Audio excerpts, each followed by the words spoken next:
Hello भैया मैं mic थोड़ा देख लो भाई साहब, बहुत मेहनत पड़ रही है। उसको बढ़ा दीजिए थोड़ा, ज्ञान से बढ़ा दीजिए, ज्ञान से केवल, उससे ज्ञान से केवल थोड़ा बढ़ा दो।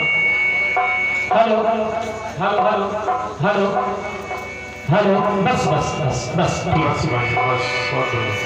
फिल्मी दुनिया वालों ने गाया क्या कि जिंदगी की झूमती गाती फिजाओं में सनम,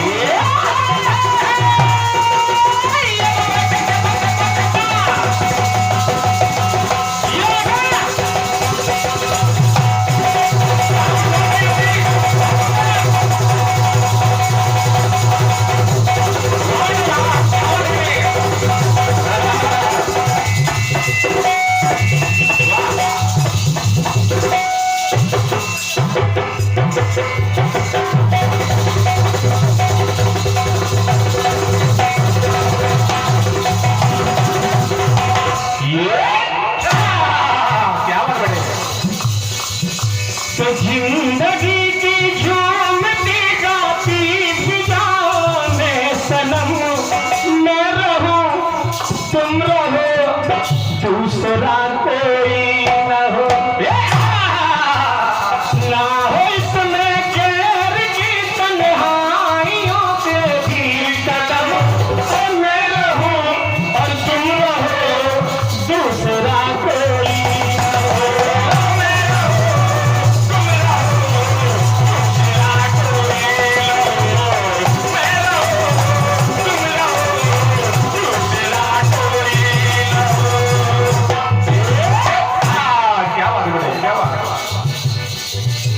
आदरणीय रखी आजाद जी, मैं आपको सवाल नहीं दूंगा कि आप सोमवार को पूजन कीजिए या किसी महीने में कोई भी पूजन कीजिए।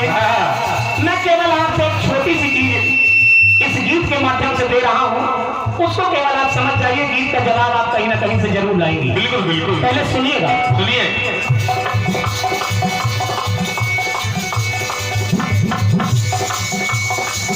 एक बार हुआ क्या बेटे, माता सीता जब भगवान राम के यहाँ आ गई अवधपुर में, विवाह होने के बाद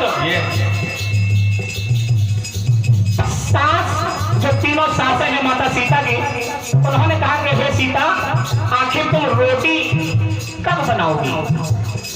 माता सीता ने कहा कि हे प्रभु, मैं जिस दिन रोटी छुआई की रस्म होती है, बहू अगर घर में आती है तो रोटी छुआई जाती है। बिल्कुल। पहले दिन जब वो खाना बनाएगी तो सभी लोग उसको कुछ ना कुछ उपहार देते हैं। तो माता सीता ने कहा मेरी एक शर्त है, जिस ब्राह्मण ने आज तक किसी के घर भोजन न किया हो, मैं जिस दिन रोटी बनाऊंगी, पहला ब्राह्मण को मेरे हाथ से खाना खाए, मेरे हाथ का बना हुआ, तो मैं रोटी बनाऊंगी। राजा दशरथ ने जब पूरे ब्रह्मांड में देखा तो केवल एक ब्राह्मण ऐसा मिला जिसने किसी और के घर खाना नहीं खाया था। उसका नाम है दशकंधर रावण। जब वो मिला, राजा दशरथ ने कहा कि हे रावण, मेरी बहू की ये शर्त है, जिस ब्राह्मण ने कहीं भोजन न किया हो, वो अगर भोजन करे तो मैं रोटी बनाऊंगी। तो देखिए कहा क्या तो है निवेदन आपसे,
रावण ने कहा मैं खा तो सकता हूँ, लेकिन मेरी एक शर्त है।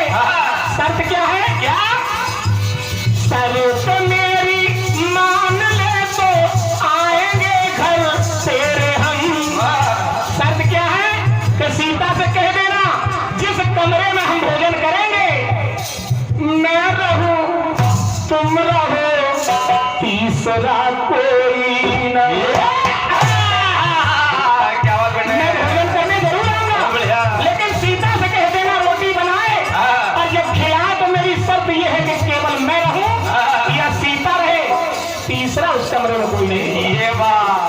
शर्त मेरी मान ले तो आएंगे भोजन को हम, तो मैं रहूं और तुम रहो, तीसरा कोई ना हो। मैं रहूं, तुम रहो, तीसरा कोई ना हो। मैं रहूं, तुम रहो, तीसरा कोई ना हो। वाह बेटे, बहुत सुंदर। क्या बात? दूसरी बात सुनिए, एक कथा आती है राखी आजाद जी, मैंने सोचा उसमें भी लिखा जाए कि माता पार्वती को जब भोले बाबा राम कथा सुना रहे हैं, तो राम कथा सुनाते समय भी भोले बाबा ने कहा मैं रहूं तुम रहो, तीसरा कोई ना। लेकिन ये प्रसंग मैंने क्यों नहीं लिखा? क्योंकि उस जगह पे तीसरे आदमी ने ही कथा सुनी है, जिसका नाम है वो तोता जो हुंकारी दे रहा था, इसलिए मैंने इस प्रसंग को अलग कर दिया। लेकिन दूसरी बात सुनिए, माता भवानी से, माता पार्वती से भोले बाबा की शादी हुई। भोले बाबा माता पार्वती के साथ प्रेम में रास विलास करने के लिए एक जंगल में चले जाते हैं। वहां से माता भवानी कहने लगी क्या बेफिक्र हो करके घूमे,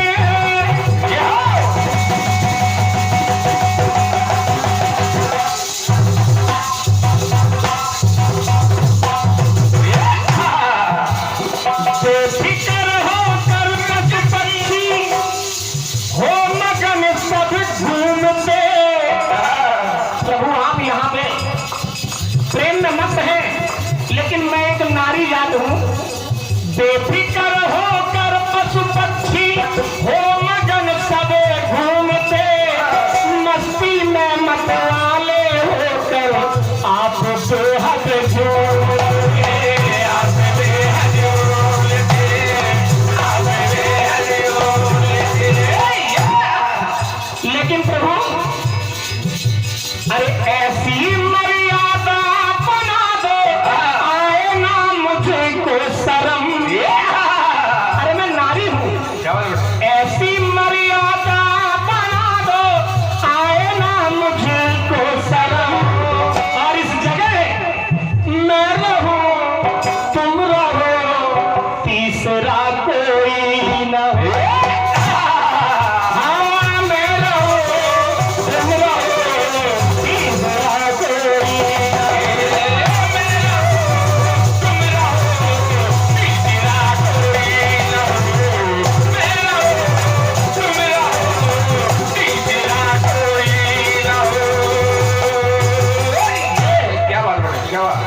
चौथी बात सुनिएगा, बहुत बढ़िया। राखी राजा जी ये गाना गुरुदेव की कृपा से मैंने खुद लिखा है, शाबाश। और ये प्रसंग भी मैंने खुद तलाते हैं। वाह। एक बार जब भगवान राजा राम का कार्यकाल पूरा होने को आया, तो एक बार काल आए, भगवान राम से कहा क्या बेटे? आंतरा बदल जाती है।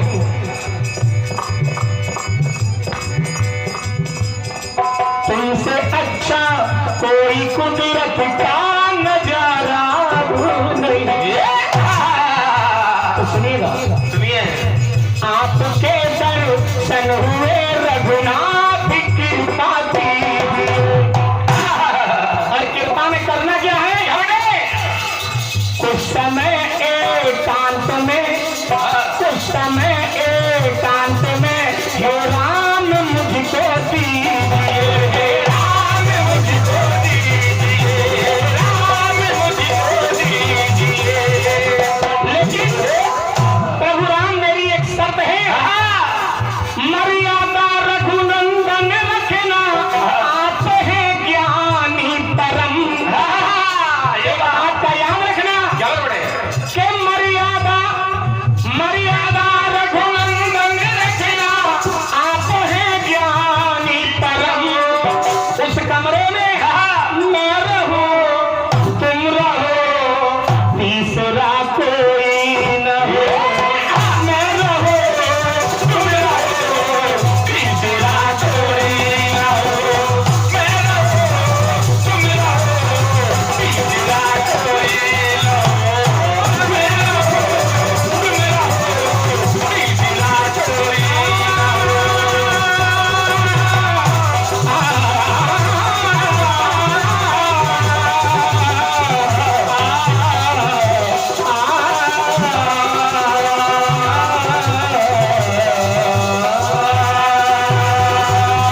जय